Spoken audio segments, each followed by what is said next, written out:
Two are really recent, and then one was about my first queer breakup. So, the first is Drag Queen Jesus. Glitter cloaked her thighs as she sat down, a street off, clattering, clanging, riotous Bourbon Street. Tears gushing, folded in sister's arms. Oh, baby girl, as she sat down beside. What's wrong? Boy trouble? 3 years, cheated, gutted. Being sad about boys in New Orleans was a crying shame. You're too pretty to be crying about this dumb boy. But I love him, I wail. Heart clenched, betrayed, wounded, hurt, and still hopeful. The phoenix of hope still climbed in my veins. Then, oh baby girl, Jesus loved the whole goddamn world, and look what they did to him. I sobbed, red to filth. Is my crucifix your beer bottles? The gulps of whiskey hidden in the back room, the body and blood of Christ, poured out broken for you. The glass shards of saving, nails in my palms, the lashes of your tongue in deep pain and anger, the redeeming of your soul.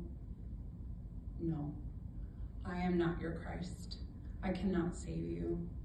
Tears flood from the phoenix inside, and hope, sputtering, guttering flame, dying, submerged by not just my tears, but the salt of your own.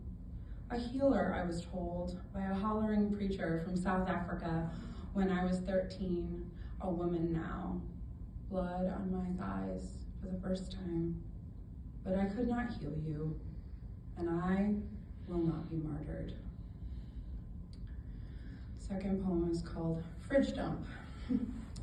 Guttural wails tumble, fall, keening from my throat, kneeling before our box of ice that housed our food, frozen packages of meat from my father, 4 flavors of kombucha, store and homemade tang, maple syrup, slick and stick after stick of butter for the sweets you long for at 12 a.m. The crumble and crust I mash my love into, pie crust made, saved for another day, now gone. Lodged amidst jars of little bits and nothings, saved morsels for later, dumped down the drain with my tears, cheese moldy and hairy swept into the garbage can covered in dust. The jam velvet and kimchi tang dropped in my bag on the floor like refuse. You didn't want me here. Don't want me here. Cramming your fridge with gestures and tokens of my love, smears of my affection, and bowls of nourishing adoration, connection and closeness spilling from mason jars and drawers of listening full to burst. You didn't want me there.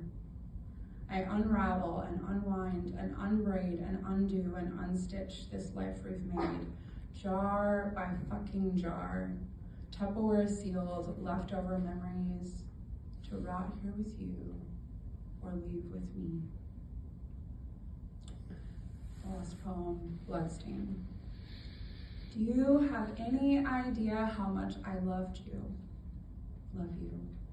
I didn't know till it was dying and seeping out of me like blood, and as my heart pulsed from the cutting, I saw you leave my body in droplets and rivers, in tiny threads and gushes, in the stories that left my lips and came back to me. In how I saw your face and heard your voice and smelled your hair in the strangest of places. You left me in pieces and shadows and slow scars. You're still leaving. I don't know if you ever will entire. I loved you hard and tight and mine, and as the braids unwind, the cords untether, I see you were friend, you were lover, you were wife, and you continue to seep out of me. It is anguish at times to watch, but as the light becomes stronger and fuller and more keen, the bleeding slows. I am no longer dying. I am making my own blood again, and my heart is beating for me. Do you have any idea how much I loved you? Love you still. I do. It is all around me, in the blood-nourished ground I stand on, and the vibrant petals and green wildlings that are springing and reaching and curling around my feet, winding around my legs and yearning into my life. Do you have any idea how much I love me now? Thank you.